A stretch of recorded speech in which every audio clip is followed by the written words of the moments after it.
నమస్తే welcome to our channel నేను సిరి Rishikonda palace ఇదైతే ఇప్పుడు దుమారం రేపుతుంది సో దీని మీద సిట్టింగ్ జడ్జితోనైతే విచారణ జరిపించాలని చెప్పేసి అయితే వైఎస్ షర్మిల గారు కోరుతున్నారు మరి నిజంగా ఇది జరగబోతుందా లేదా అనేది మనకు వివరించడానికి మనతో పాటు ఉన్నారు ప్రముఖ సీనియర్ జర్నలిస్ట్ జగదేవ్ గారు నమస్కారం సార్ సార్ ఇప్పుడు వైఎస్ షర్మిల గారు అయితే కొన్ని వ్యాఖ్యలు చేశారు ఏంటంటే రిషికొండ ప్యాలెస్ మనం తెలుసు సీ వ్యూ ప్యాలెస్ అంటున్నారు కొంతమంది సో ఎంత దుమారం లేపిందో మనం చూసాం అయితే ఇప్పుడు ఏంటంటే దాని మీద సిట్టింగ్ జడ్జితోనైతే విచారణ జరిపించాలని చెప్పేసి షర్మిల గారు కోరుతున్నారు మరి నిజంగా ఇది సాధ్యమయ్యే పని అంటారా?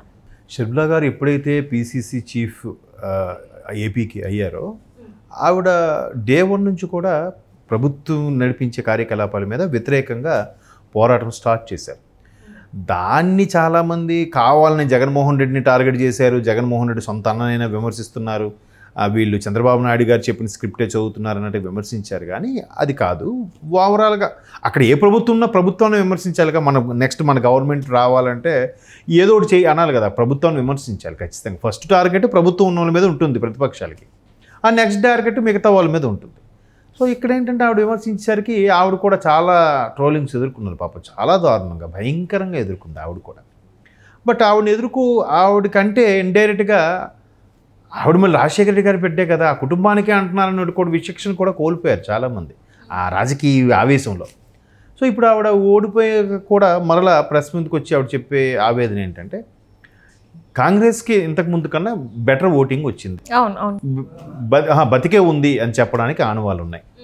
రెండవది ఆవిడ అసలు ఎందుకు ఓడిపోయిందని దానికి కూడా విశ్లేషణ ఇచ్చింది.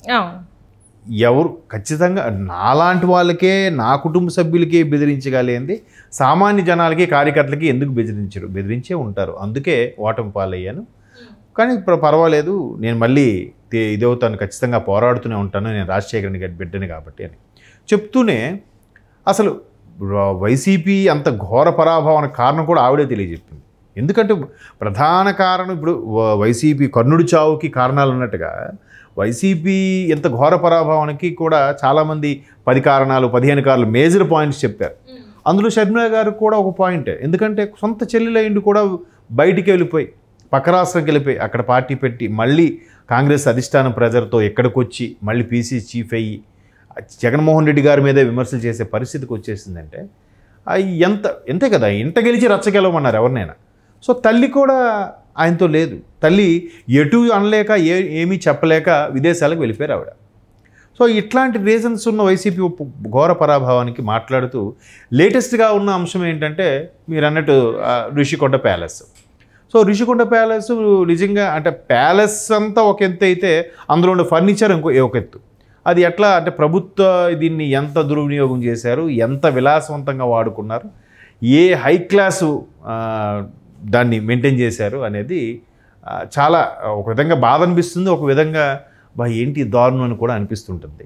అంటే ఎవరైతే మనకు కాదులేరా ఏముంది మనది కాదు కదా అనుకునే వాడికి ఏం చెప్పలేము, బట్ మనదేరా అమౌంట్ అంతా అని ఫీల్ అయ్యేవాడికి ఇదంతా పెయిన్ వస్తుంది.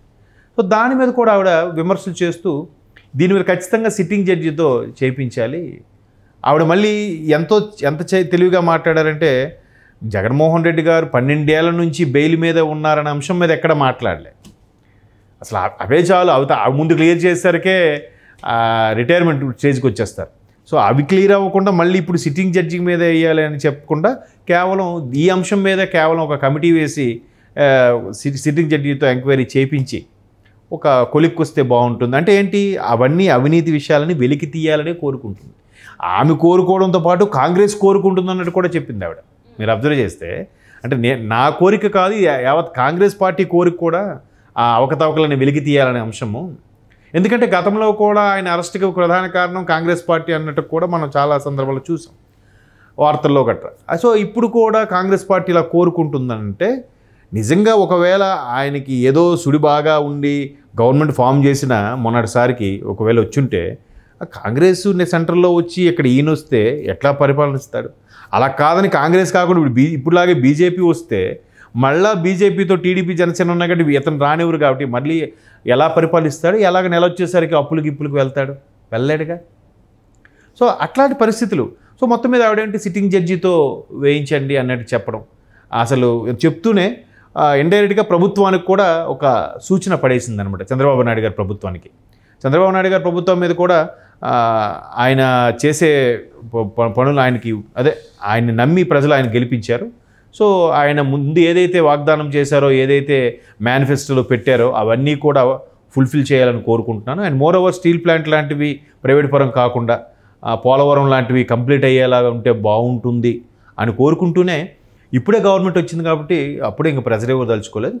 కొద్ది నెలలు పోయాక అప్పుడు ప్రభుత్వ వైఫల్యాలు మళ్ళీ ఎండగడుతూ మేము ఎప్పుడు ప్రశ్నించడానికి సిద్ధంగానే ఉంటాం, ప్రభుత్వ వైఫల్యాన్ని ఎండగట్టడానికి సిద్ధంగా ఉంటాం అన్నట్టుగా ఆ ప్రెస్ మీట్ సారాంశం. బట్ మీడియా మిత్రులు కూడా 2-3 అడగడానికి ప్రయత్నించారు. వైసీపీ గురించి అడిగితే దాని గురించి ఇంకేం మాట్లాడతాం, ఆల్రెడీ ఓడిపోయిన పార్టీ కదా, ఇంకా ప్రజలలా బుద్ధి చెప్పారో తెలిసింది, ఆయన చేసిన నిర్వాహకం ఏంటో ఆయనకి ఇప్పటికే పుట్టదాఖలైంది, ఇంకా నేను మాట్లాడేది ఏముంది అంటూనే ఈ వ్యవహారం అంతా కూడా మాట్లాడారు. మళ్ళీ ప్యాలెస్ గురించి కానీ ఇంకోటి చంద్రబాబు నాయుడు గారికి కూడా ఇండైరెక్ట్గా రిక్వెస్ట్ చేశారు, మీరు అనుకున్నవి ఏదైతే హామీలు ఇచ్చారో, వాగ్దానం చేశారో అవన్నీ కూడా నెరవేరిస్తే ఆంధ్రప్రదేశ్ బాగుంటుంది అన్నట్టుగా చెప్పారు.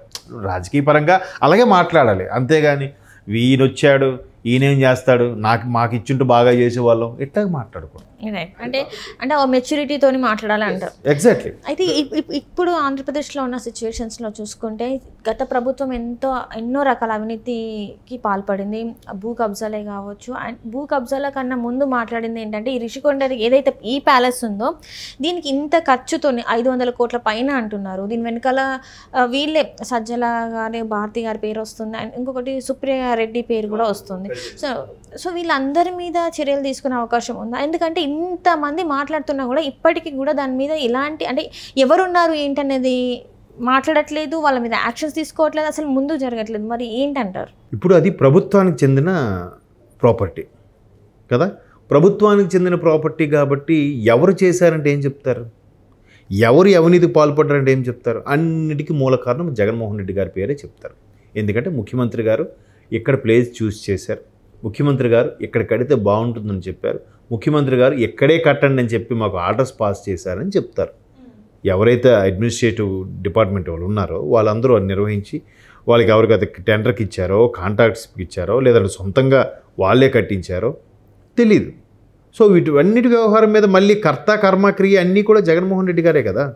ఇప్పుడు వాళ్ళు పిలిచి, బాబు మీరు ఎంత కొండ దారుణంగా దొలిచేసి కట్టారు, దీనికి పర్యావరణానికి చాలా ఇబ్బందులు ఎదుర్కొంటున్నారు, పైగా దీనికి పూర్తి స్థాయి అనుమతులు లేవు, అటువంటి నేపథ్యంలో మీరు ఎలా కడతారు అంటే, ఏమో సార్ నా సుపీరియర్ ఆ మేస్త్రిని అడిగా అనుకోండి, సార్ ఆ సార్ పని ఇచ్చాడు నేను చేశాను అంటాడు.